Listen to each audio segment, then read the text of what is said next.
एक समय की बात है, हिमालय की ऊंची चोटियों के पास एक छोटा सा गांव बसा था जिसका नाम था चंद्रपुर। ये गांव अपनी शांति और सौंदर्य के लिए जाना जाता था, परंतु एक दिन वहां अचानक अंधेरा छा गया। एक भयानक राक्षस जिसका नाम महिषासुर था ने गांव पर हमला बोल दिया। उसकी शक्ति इतनी प्रचंड थी कि न तो कोई योद्धा उसे रोक पाया और न ही कोई जादू उस पर असर कर सका। गांव वाले डर के मारे अपने घरों में छिप गए और प्रार्थना करने लगे कि कोई उन्हें इस संकट से बचाए। चंद्रपुर में एक छोटी सी कुटिया में रहती थी एक बुजुर्ग महिला जिसे सब माता कहकर बुलाते थे। वह माँ दुर्गा की अनन्य भक्त थी। हर दिन वह पहाड़ों के बीच बने एक छोटे से मंदिर में जाकर माँ की पूजा करती थी।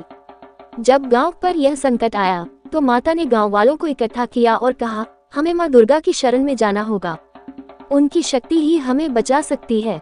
नवरात्रि का समय नजदीक है, आओ हम सब मिलकर 9 दिनों तक उनकी आराधना करें। गांव वाले माता की बात मान गए।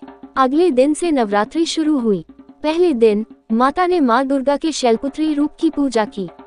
गांव वालों ने फूल, धूप और दीप जलाकर माँ से प्रार्थना की कि वे उनकी रक्षा करें।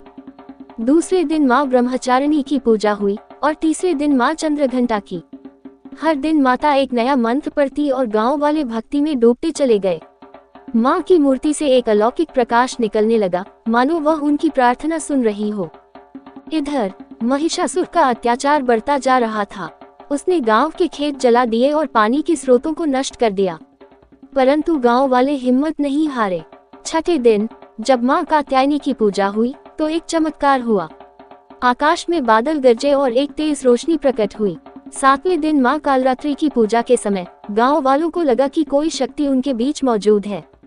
8वें दिन माँ महागौरी की पूजा हुई और 9वें दिन सिद्धिदात्री की आराधना के साथ नवरात्रि पूर्ण हुई। नवरात्रि की अंतिम रात को जब गांव वाले मंदिर में भजन गा रहे थे, तभी एक भयंकर आंधी आई। उस आंधी के बीच माँ दुर्गा का दिव्य रूप प्रकट हुआ। उनके हाथ में त्रिशूल, चक्र और तलवार थी। उनके पीछे एक शेर खड़ा था जो गरज रहा था। माँ ने महिषासुर की ओर देखा और कहा, तेरे अत्याचार का अंत अब निश्चित है। इसके बाद एक भयंकर युद्ध शुरू हुआ। माँ दुर्गा की शक्ति के आगे महिषासुर टिक न सका। उनके त्रिशूल ने राक्षस का वध कर दिया और उसकी मृत्यु के साथ ही गांव में शांति लौट आई।